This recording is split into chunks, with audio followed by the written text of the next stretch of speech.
Saudara yang dikasihi Tuhan dan diberkati Tuhan, mari kita buka firman Tuhan yang terdapat di dalam 1 Tesalonika 1 ya, pasal yang pertama, ayat yang kedua hingga ayatnya yang ke-6.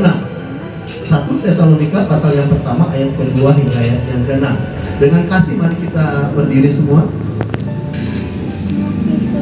Saya akan membaca ayat yang kedua, saudara akan baca ayat yang ketiga, seterusnya hingga ayat yang ke-6. 2, 3. Saya baca dulu ya. Buah pemberitaan Paulus. Kami selalu mengucap syukur kepada Allah karena kamu semua dan menyambut kamu dalam doa kami. Kami selalu mengingat pekerjaan imanmu, usaha kasihmu dan ketekunan harapanmu pada Tuhan kita Yesus Kristus di hadapan Allah dan Bapa kita. Dan kami tahu, hai saudara-saudara yang dikasihi Allah, bahwa Ia telah memilih kamu. Sebab Injil yang kami beritakan bukan disampaikan kepada kamu dengan kata-kata saja, dan juga dengan kekuatan oleh Roh Kudus dan dengan satu kepastian yang kokoh. Memang kamu tahu bagaimana kami bekerja di antara kamu oleh karena kamu. Dan kamu telah menjadi penurut kami dan penurut Tuhan dalam penindasan yang berat. Kamu telah menerima firman itu dengan sukacita yang dikerjakan oleh Roh Kudus. Puji Tuhan, silakan duduk kembali. Saudaraku yang dikasihi Tuhan, pagi hari ini saya ingin bicara tentang menjadi jemaat yang kuat dan bertumbuh di dalam iman. Katakan amin. Menjadi jemaat yang kuat, saudara. Kita tahu bahwa di dalam pelayanan satu pengembalaan, ya, di mana ada gembala, ada jemaat, dan memang harus saling menopang satu dengan yang lain. Dan pertumbuhan dari jemaat adalah bagian terpenting dari satu perhatian seorang gembala, di mana dia harus memberikan makanan-makanan rohani. Oleh karena itu, menjadi jemaat yang kuat adalah sebuah proses perjalanan kehidupan dari keimanan kita kepada Kristus. Amin, saudara. Paulus sebenarnya sedang menegur sekaligus memberikan pujian kepada jemaat yang ada di Tesalonika. Ya. Dia menyampaikan bahwa dia harus mengingatkan kembali di dalam jemaat yang ada di Tesalonika bahwa mereka harus berhati-hati dan terhadap penyembahan-penyembahan berhala yang terjadi, yang mempengaruhi jemaat yang ada di Tesalonika. Sehingga ketika Paulus datang mengingatkan mereka, selain itu juga Paulus bersuka cita karena firman Tuhan berkata dalam ayat yang kedua, kami selalu mengucap syukur kepada Allah karena kamu semua menyambut kamu dalam doa kami. Ada satu integrasi, ada satu keharmonisan. Ya.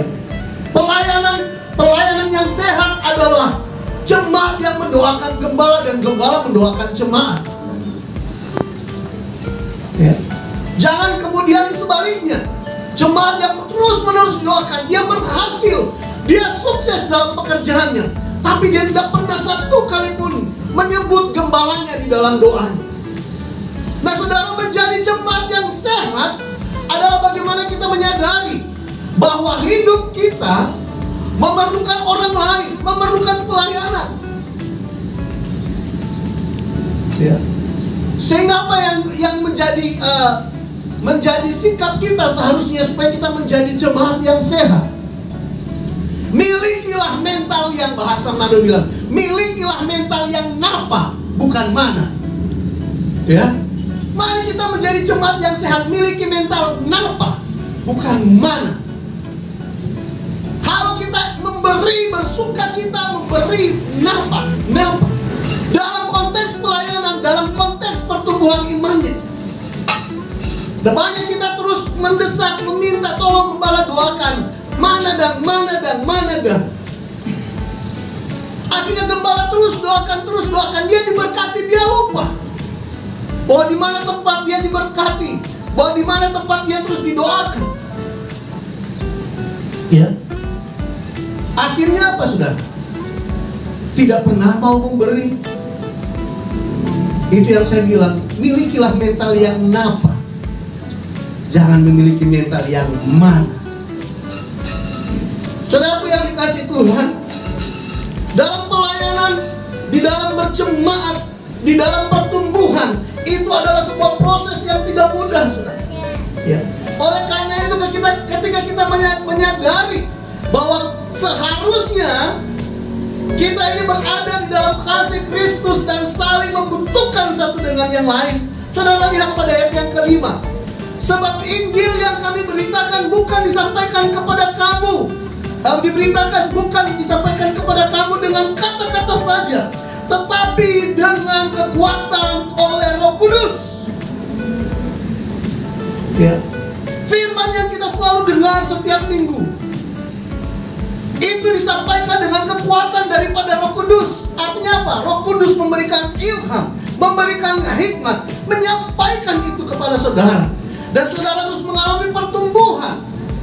Ketika saudara ada di dalam kasih Kristus, saudara ada di dalam pertumbuhan iman saudara, saudara harus tahu bahwa Tuhan yang memilih engkau, bukan engkau yang memilih Tuhan. Mazmur 139 katakan bakal kita jadi anak Tuhan tahu kita mau jadi apa. Baru benih, baru bakal itu. Dan ketika ditaburkan, ada bakal benih, artinya ada yang nanti bertumbuh, ada yang nanti tidak. Cara analogi saudara, saya coba menarik bagaimana kehidupan keimanan kita di dalam Tuhan. Ya, kalau kita melalui proses yang panjang, kita dipanen, ditabur dulu, kemudian bertumbuh, dipanen, dan kemudian saudara dijemur betul-betul kering, kadar air kita hilang, ya, tidak ada kadar meraju, tidak ada kadar-kadar yang lain, kering dan siap ditabur, kita akan menghasilkan buah yang baik. Amin. Ya, kita akan menghasilkan sesuatu yang berharga di mata Tuhan. Karena Tuhan yang memilih saya dan saudara, bukan kita yang mencari dan memilih Tuhan. Karena kasih dan kemurahannya Dia turun untuk menyelamatkan saya dan saudara. Ya, saudaraku yang dikasih dan diberkati Tuhan, saudara lihat pada ayat yang keempat. Dan kamu tahu, hai saudara-saudaraku, ya, yang dikasihi Allah, bahwa Ia telah memilih kamu. Jadi Allah yang memilih kita, membentuk kita, meletakkan kita pada pelayanan-pelayanan yang profesional. Kita sebagai gembala, sebagai pelayan di struktural, sebagai dosen, sebagai jemaat, sebagai pendoa. Inilah sesuatu yang baik, kekuatan yang sehat untuk membangun keimanan kita. Oleh karena itu jemaat yang sehat tidak hanya dilihat dari faktor tubuh jasmani saudara, tetapi rapuh di dalam iman. Ya. Orang yang kuat, jemaat yang kuat, mau orang mau kudeta, orang mau jatuhkan, dia tetap bangkit dan menjadi terang. Saudaraku yang dikasih dan diberkati Tuhan, perubahan yang tidak mudah, perubahannya tidak hanya berpengaruh terhadap diri saya dan saudara secara pribadi, tapi perubahan itu harus mempengaruhi orang lain. Bagaimana kita dapat menggarami orang lain? Kalau garam itu tidak sudah hambar dan tidak bisa digunakan, dia akan hanya dilemparkan dan menjadi tempat pijakan banyak orang.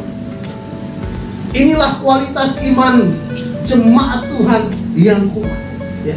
Untuk menjadi jemaat yang kuat, kita harus bertumbuh di dalam iman. Apa yang firman Tuhan katakan?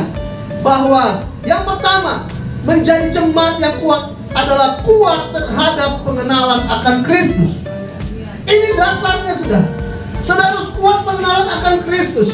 Mungkin saudara setiap minggu dengar pelayanan dengan khotbah tentang Kristus. Memang Kristus harus diberitakan.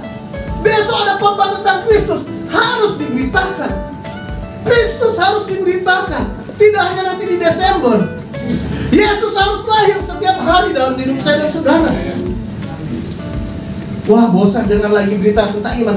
Iman dan kebangkitan adalah satu korelasi yang tidak bisa dipisahkan. Dengan kebangkitannya memberikan iman dan keyakinan kita bahwa kita tidak sia-sia menyembah dan melayani.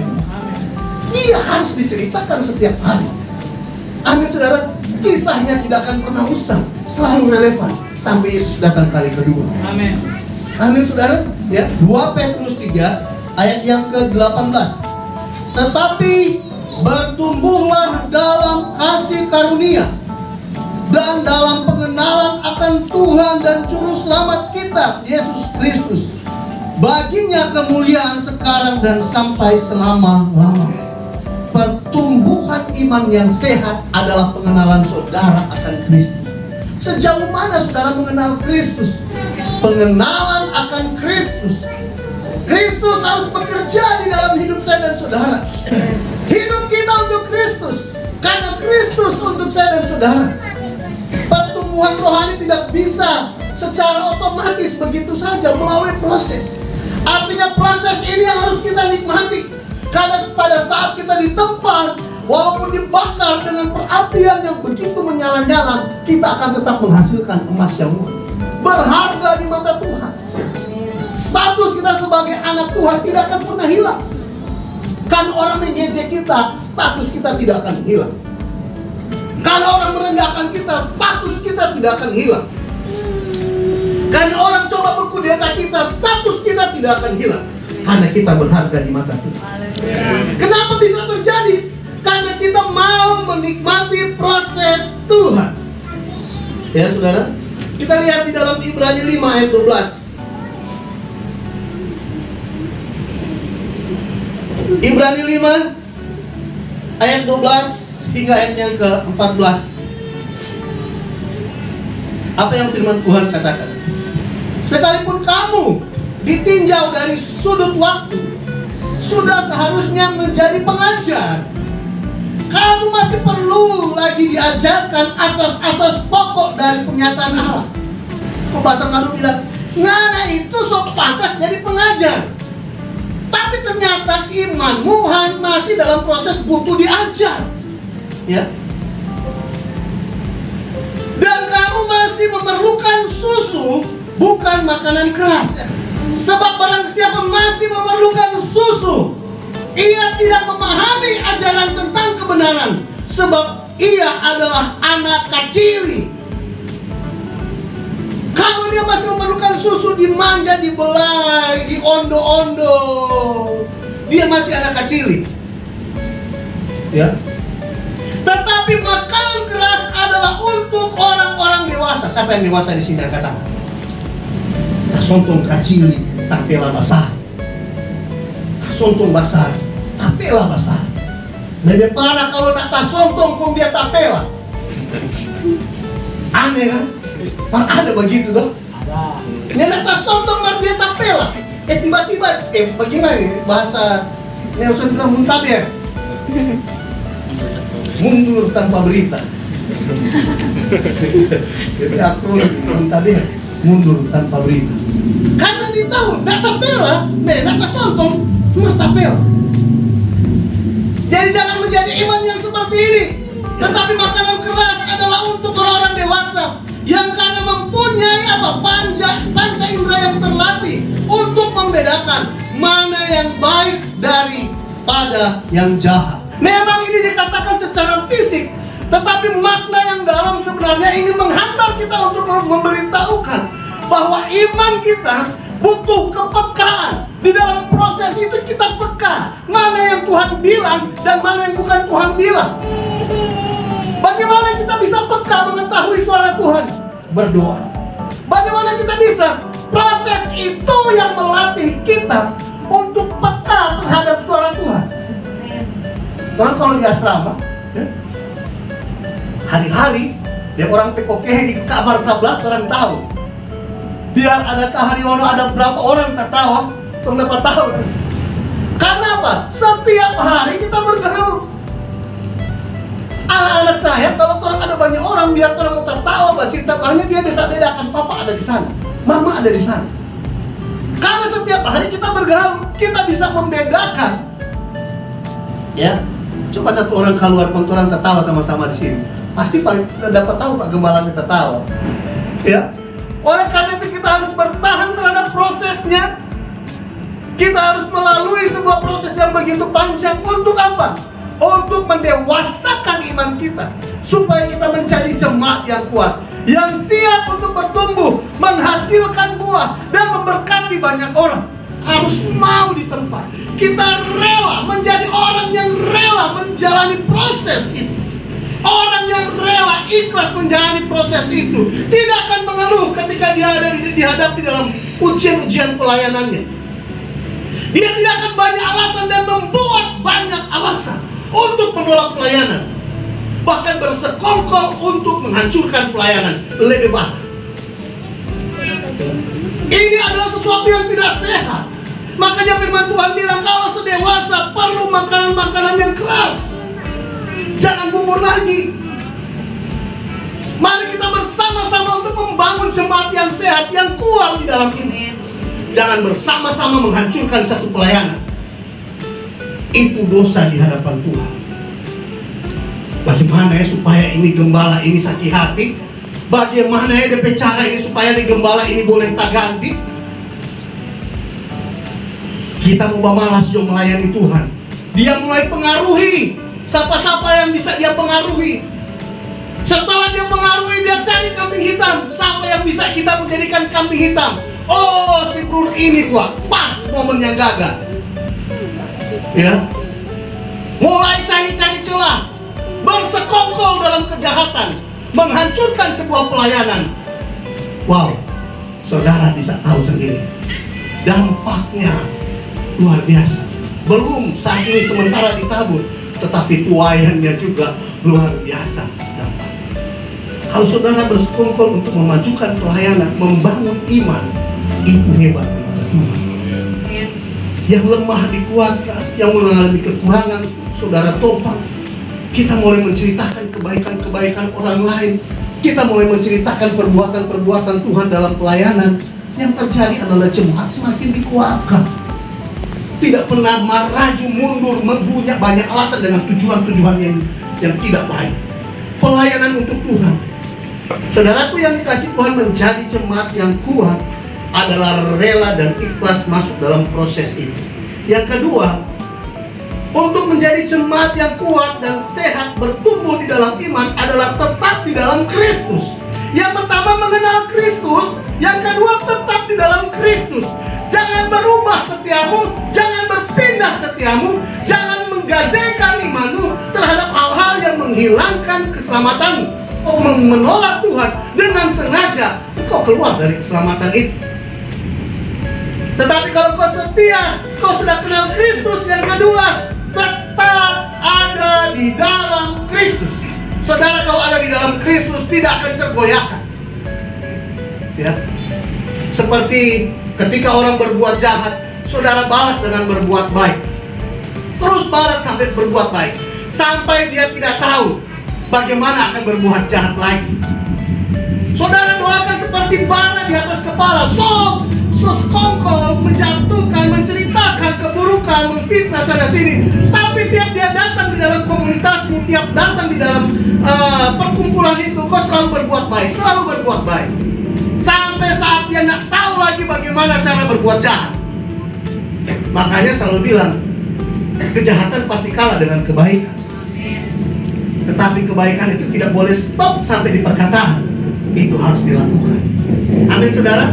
Yang ketiga, ya, bagaimana kita menjadi jemaat yang kuat adalah konsisten di dalam Kristus dan tidak berubah setia. Jadi kalau sudah tetap di dalam Kristus, kita tidak goyah. Yang ketiga, kita konsisten, saudara. Orang yang konsisten, dia stabil. Nyanda oleng, saudara. Dia stabil, ya. Menjaga kualitas rohani itu penting. Saudara bayangkan ketika kita coba menjaga kualitas fisik kita, ya, selalu kalau lihat ini langsung mulai orang kan mulai putih ya, timbul putih ya, ya, langsung mulai kaca, ukur baju. Orang begitu memperhatikan orang itu. Saya ingat dulu saya nge-gym karena ini turun. Dulu juga semakin putih, saudara. Saya nge-gym, pengen supaya ini badan sehat. Sampai di sana instruktur tanya, di air mandiri instruktur tanya, Pak, mau kasih bentuk yang mana? Wes, namanya instruktur loh. Kita bilang dada. Wah, supaya kan kartu sisbe dan oh alat ini Pak. Sudah, oh. Jadi dia suruh kita perlu alat apa? hari, kong cuma ini, iyo itu dulu, 1 hari ini itu dulu. Ayo ikut akan menginstruktur. Pulang sampai di rumah, tidur sudah boleh balik ke kanan. Terpaksa kita ke kiri terus. Lo, mau pakai baju, mau buka begini, sama yang orang susaki semua. Besok kita datang untuk, kita bilang, Pak, kita tangan saki ini loh. Oh begitu, kan kalau baru pertama begitu. Kok bagaimana? Balas dengan sebelah supaya seimbang. Oh iya, kita tarik ke sebelah. Jadi tangan sudah hari kedua ini, sampai di rumah sudah, kaki kiri ke kanan sudah boleh. So kurang bagi, mau sikat gigi, bukan tangan yang maju, kepala yang maju. So taruh odol, kepala yang kasih maju. Sudah perasa berat sekali, sudah mulai diangkat. Bagaimana nih cari? Bawa motor saja sudah tegang nih sebagai tanya, Pak, kita ini kiri kanan selesai. Oh memang begitu? Begitu lagi jawab. Memang kalau baru hari kedua begitu. Mesti kasih terus supaya setelah. Oke, kok bagaimana kalau tangan sakit, kaki juga? Oke kak. Nah, duduk, kaki 2 jauh begini tuh, begini, 2 kaki duduk santai. Sampai di rumah, saudara sampai mau duduk setengah mati. Sudah setiru sih mulai kaki kiri, kaki kanan, malintang, langsung gelisah, badan sakit semua. Baru hari ketiga, sudah atasnya kembali. Soalnya bawa gaji lagi. Mata konsultasi lagi. Sakit kaki sakit. Oh memang begitu Bang, kalau masih baru proses begini. Oh begini. Jangan saya berhenti. Padahal ada kontrak 3 bulan, berhenti ngejim, oh badan sakit. Setelah 3 bulan jadi terbentuk. Bukan sistem, one pack. Diapung. Jadi roti diapung. Saudara lihat, memang proses tidak mudah. Kalau terang lihat itu badan yang dorang proses makan cuma daging dan sebagainya. Artinya apa saudara? Saya merasakan betul ketika melalui satu proses yang tidak biasa, sakit, tidak bisa berbuat apa-apa. Saudara, ketika saudara dalam masa pertumbuhan rohani, kemudian dapat tantangan yang luar biasa, yang hebat beratnya, sakit saudara. Bahkan saudara nggak tahu mau berbuat apa-apa. Bisa berujung pada apa? Menyalahkan Tuhan. Sakit ini Tuhan. Padahal Tuhan ini memproses untuk membentuk sistem badan, itu perlu proses. Dan saya hari itu tidak mampu melalui proses itu. Artinya ketika saudara tidak mampu melalui proses Tuhan, Tuhan mengirimkan orang-orang lain yang kadang ada di sekeliling kita untuk menguatkan iman kita. Tetapi sebaliknya, katakan, Tuhan saya mau menjadi orang yang penyabar. Tuhan gak kirim dengan orang yang jadi penyabar. Tuhan kirim orang yang membuat orang marah. Makanya saudara, ketika saudara melakukan sesuatu, berbuat sesuatu, dan minta sesuatu, Tuhan selalu dengar. Amin saudara. Dan oleh karena itu saudara, yang ketiga ini adalah ketika saudara mau menjadi jemaat Tuhan yang kuat, bertumbuh di dalam iman, saudara harus konsisten mempertahankan iman saudara kepada Allah, ya, menjadi pendengar dan pelaku firman Allah. Saudara telah menerima Kristus, mengenal Kristus, saudara harus hidup di dalam Kristus dan jangan pernah berubah, bersedia untuk mengikuti ajarannya dan kemudian menjalin hubungan yang indah dalam membentuk satu pelayanan yang sehat, ya. Artinya tetap setia. Tuhan akan pelihara saya dan saudara. Luar biasa kasih Tuhan. Jadi selama kau masih bernafas, setia kepada Tuhan. Karena ada saatnya kau sudah tidak bernafas lagi. Selesai, ya. Jangan pikir orang hidup ini lupa PlayStation, game over boleh main ulang. Ya, kalau so game over sudah selesai, ya. Oleh karena itu saudara, mari kita membangun pelayanan kita dengan sungguh-sungguh di hadapan Tuhan. Mengenal Kristus dengan benar, tetap mengandalkan Dia, jangan berubah, setia, konsisten, dan tetap tinggal di dalam Dia. Pelayanan di tempat ini Tuhan akan pakai luar biasa untuk pelayanan kota. Mari jemaat menopang gembala, gembala terus memperhatikan jemaat supaya pelayanan ini akan berjalan bersama-sama. Menjadi jemaat yang siap makan makanan yang keras, tidak hanya memerlukan bubur, tidak hanya memerlukan susu, tetapi tangguh di dalam pelayanan, tangguh di dalam iman. Tuhan Yesus memberkati.